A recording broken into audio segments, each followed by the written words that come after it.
අද පොදු වෙන මොකක්ද කැඳවීම?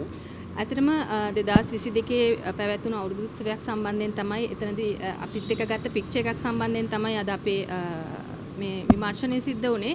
ඉතින් මෙතනදී ලොකු කතා බහක් තිබුණා ලංකාවේ අපි මුදල් විශුද්ධීකරණය කරා කියලා. ඉතින් ඒක පැහැදිලි කරන්න මොකද අපි ඉතාමත් නීත්‍යානුකූලව නීතියට බය ජීවත් වෙන අය. ඉතින් ඒක නිසා අපි කවදාවත් කැමති නැහැ මේ වගේ දේවල් රටේ සිද්ධ වෙනවට. අපි සම්පූර්ණ සහයෝගය මගේ ලබා දෙනවා. රටේ තියෙන ප්‍රශ්න නැති කරන්න ඒ වගේම මේ නීති විරෝධී දේවල් වලට. ඉතින් ඒක නිසා තමයි මම ඇවිල්ලා මගේ බ්‍රෑන්ඩ් එකේ නැත්නම් මගේ ව්‍යාපාරයට ලොකු පහරක් වෙලා තියෙන මේක මේ අපි මනි ලොන්ඩරින් හරහා තමයි පටන් අරන් තියෙන්නේ කියලා නැහැ. එහෙම නැහැ.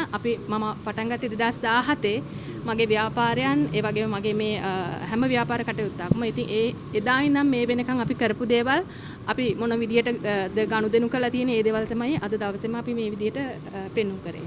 එතකොට ඔබතුමියට මේ සිද්ධියට දාලා එන්නේ කියලා කොහොමද ඍජුවම එන්නේ කියලා කිව්වේ? මෙච්චර කට්ටිය කොහොමද? මම දන්නේ නැහැ. මගේ පින්තූරයක් තියෙන කියලා තමයි එම පාතාල නායකයත් එක්ක මගේ පින්තූරයක් තියෙනවා. නමුත් පින්තූරේ තියෙන්නේ අවුරුදු උත්සවයකට ගිය පින්තූරයක්. ඉතින් එතනදී ඒ අවුරුදු උත්සවයට ගොඩාක් කට්ටිය සම්බන්ධ වුණා.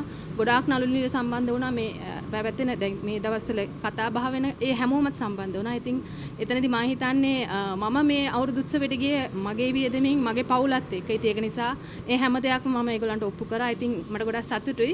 මොකද ලොකු කතා බහක් යනවා මේ වෙනකොට. ඉතින් අපි ගොඩාක් අමාරුවෙන් හදාගත්ත මේ නම ගොඩාක් අය උත්සාහ කරනවා නැති කරන්න. ඉතින් එහෙම කරන්න බෑ. මොකද හේතුව අපි ගොඩක් සාධාරණව ඒ වගේම තාමත් නීත්‍යානුකූලව නීතිගරුකව ජීවත් වෙන අය. ඉතින් ඒක නිසා කවදාවත් වැරද්දක් වෙන්නේ නැහැ කියන එක මම විශ්වාස කරනවා. ඔබතුමේ පද්ම කියන පුද්ගලයාව හැඳිනගෙන හිටියද?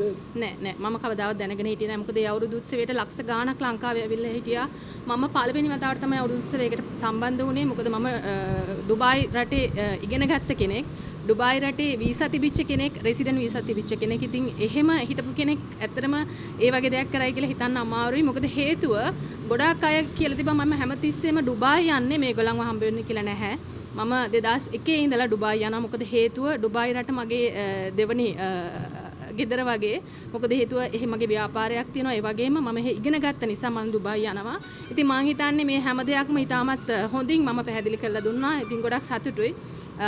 මේ හරහා මගේ නම කැත වෙච්ච එක නැති වෙයි කියලා මම විශ්වාස කරනවා. ඔබතුමේ ව්‍යාපාර ගැන ප්‍රශ්න කරාද CID එකේ? ව්‍යාපාරය ගැන ප්‍රශ්න කරා කොහොමද මේ දේ සිද්ධ වෙන්නේ කියලා. මොකද හේතුව මට ගොඩක් පිට රටවල් වලින් සල්ලි එනවා. හේතුව මගේ 9 skin කියන ව්‍යාපාරය ගොඩාක් රටවල් වල ජනප්‍රිය වෙලා තියෙනවා මේ වෙනකොට. ඉතින් 9 skin කියන මේ නම මම හිතාමත් අමාරුවෙන් ඇත්තටම හරිම අමාරුවෙන් හදපු නමක්. ඉතින් ඒ නම කැත වෙන්න දෙන්න බෑ. ඒක නිසා තමයි මම අද ඇවිල්ලා මේ හැම දෙයක්ම CID එකට ඔප්පු කරේ. දැන් ඔබතුමාට විශ්වාසයි නේ මේ කිසිම සම්බන්ධයක් තිබුණේ නැහැ. අනිවාර්යයෙන්ම 100%ක්ම විශ්වාසයි. ආයි දිනයක් දුන්න දෙන්නේ කියලා? නැහැ. දැන් ඔබතුමියත් එක්ක මේ තවත් රංගන ශිල්පියෝ කිහිප දෙනෙක්ගේ නම් ගෑවෙනවනේ. ඔවුනුත් මේ අවුරුද්දට සහභාගී වුණා. ඔව් මේ හැම කෙනෙක්ම අවුරුදු උත්සවයට සහභාගී වෙච්ච අය. ඇත්තටම එතන ඒ පින්තූරෙත් මං ගාව තියෙනවා. මම මගේ සෝෂල් මීඩියා වල දාන්නම්. ඒ වගේම මට කියන්න තියෙන්නේ අපේ රටේ දුවදරුව බලන් ඉන්නවා නම් කවදාවත් නීත්‍යානුකූල නොවන දේවල් හරහා සල්ලි හම්බ කරන්න එපා. මොකද මම මේක විශ්වාස කරන දෙයක්. මම කතෝලික කෙනෙක් වුණාට මම බුදුදහම ගැන ගොඩක් විශ්වාස කරන කෙනෙක්. කර්මය කියන දේ ගොඩක් විශ්වාස කරන කෙනෙක්. ඒක නිසා කවදාවත් වැරදි දෙයක් කරන්න එපා. වැරදි දෙයක් කළා අපිට කවදාවත් නිදහසේ නිදා ගන්න බෑ. ඉතින් කොච්චර අපි සල්ලි හම්බ කරත් වැඩක් නැහැ. අපිට නිදහසේ නිදා ගන්න බෑ. ඒක නිසා අසාධාරණම හොයන්න එපා. නීති විරෝධීව කොහොමත් හොයන්න එපා කියලා මම අපේ කුඩා දරුවන්ගෙන් ඉල්ලා සිටිනවා. දැන් මේ ෆොටෝ එක ගහන වෙලේ දැනගෙන හිටියද මේ පත්මේ කියලා? නැහැ මම දැනගෙන හිටියේ නැහැ. ඇත්තටම මම දැනගෙන හිටියේ. තනියෙනුත් මට ෆොටෝ එක පෙන්නුවේ නැහැ. තනියෙන්නේ මෙතන ගොඩාක් අය හිටියා. මොකද ඔයගොල්ලෝ දන්නවා අවුරුදු 30ක් කරනවාම ලංකාවේ වුණත් ගොඩාක් අය සහභාගී වෙනවා. ඉතින් එහෙ ගොඩාක් අයට ඉගෙන මට මතක නැහැ කොච්චර ප්‍රමාණයක් හිටියද කියලා. ඉතින් එතන ගොඩාක් අය ඇවිල්ලා අපිත් එක්ක පින්තූර ගත්තා. ඉතින් ඒ හතරේ තමයි ඉඳලා තියෙන්නේ. ඉතින් අපිට ඒකට කරන්න දෙයක් නැහැ. අපි කාටවත් බැහැයි කියන්නේ. අනිත් එක ඒ වෙනකොට මම දැනගෙන හිටියෙත් නැහැ කවුද මේ පුද්ගලයා කියන එක. ඒක නිසා ඇත්තටම මම හිතනවා මම අද ඇවිල්ලා මම වෙනුවෙන් ලොකු දෙයක් කරා කියලා. ඔබතුමිට උදව් කරන්නේ මදුවේ නැහැ කවුරුත්? ඒ කිව්වේ? ඒ කියන්නේ ඒ පුද්ගලයා උදව් කරන්නේ නෑ කවදාවත් මට එහෙම උදව් කරන්න. එහෙම ඇත්තට මට උදව් අවශ්‍ය නැහැ. මං මගේ ශාස්ත්‍රය ගැන ගොඩක් ඉගෙන ගත්ත කෙනෙක් වගේම මම මුල ඉඳන්ම මගේ දේවල් හොඳින් කරගෙන හොඳ ආර්ථික මට්ටමක ආපු කෙනෙක් විදිහට මට අවශ්‍යතාවයක් තිබුණේ කිසිම කෙනෙකුගේ උදව්වක් ලබා ගන්න. ෆොටෝ ගන්නකොට පරිස්සම් වෙනවද ඊට පස්සේ? අනිවාර්යෙන්ම. ඇත්තටම අවුරුදු උත්සවවලට යනකොට ගොඩක් පරිස්සම් වෙන්න ඕනේ කියලා මම මගේ ඒ කියන්නේ කලා ශිල්පිනියන්ගෙන් ඉල්ලා සිටිනවා. මොකද අපි දන්නේ නැහැනේ මේ දේවල් කවුද ස්පොන්සර් කරන්නේ කියලා. ඉතින් අපිට ආරාධනා කරාම අපි යනවා. ඉතින් මේ වගේ දේවල් ඇත්තටම ඕගොල්ලෝ සමාජය දැනුවත් කරන එක හොඳයි. මොකද ලබන අවුරුද්දේ හැමෝම ගොඩක් පරිස්සම් වෙයි මේ වගේ දේවල් වලට යනකොට. කවුද එතනට එන්නේ මොන වගේ දේවල් සිද්ධ වෙන්නේ කියන එක දැනගෙන ගියාට පස්සේ මම හිතන්නේ මේ වගේ ප්‍රශ්න ඇති වෙන එකක් නැහැ කියලා මම විශ්වාස කරනවා. ඒතර කලා ශිල්පියෝ විතරද පරිස්සම් වෙන්නේ? නැහැ ඇත්තටම හැමෝම පරිස්සම් වෙන්න ඕනේ. නමුත් අපි කලා ශිල්පියෝගේ නම් තමයි ඉස්සරහට එන්නේ. අපි මම එච්චර ප්‍රසිද්ධ කෙනෙක් නෙමෙයි මම සාමාන්‍ය කෙනෙක්. නමුත් අපි දැන් ඇත්තට මම අද වෙනකොට ප්‍රසිද්ධ වෙලා තියෙනවා මේ දේ නිසා. මොකද අපි කොච්චර හොඳ කරත් අපිට ප්‍රසිද්ධ වෙන්න බෑ කියන එක මම දන්නවා. ඒ වගේම දෙයක් කියනවනේ මම කවදාවත් නෙගටිව් මාකටිං කරලා ප්‍රසිද්ධ වෙච්ච කෙනෙක් නෙමෙයි.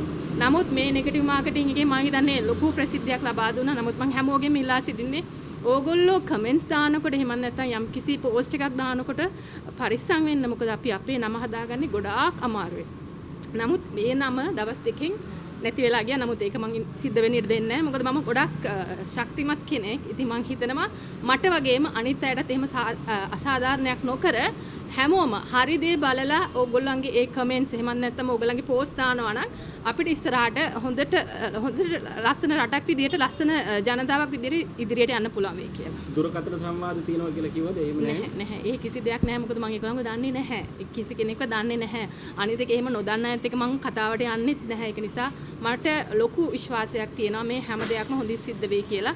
ඒ වගේම මගේ 9 ස්කින් නිෂ්පාදන ඕගොල්ලෝ බය නැතුව පාවිච්චි කරන්න කියලාත් මම ඉල්ලා සිටිනවා. ඒක නම් මාකටිං නැද්ද මොකද?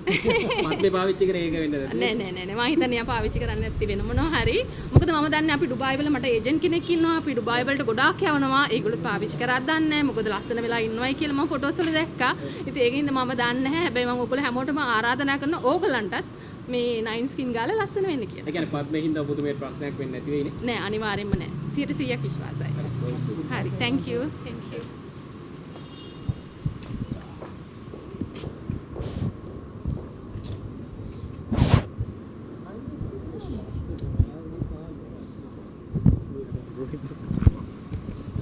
හොඳයි.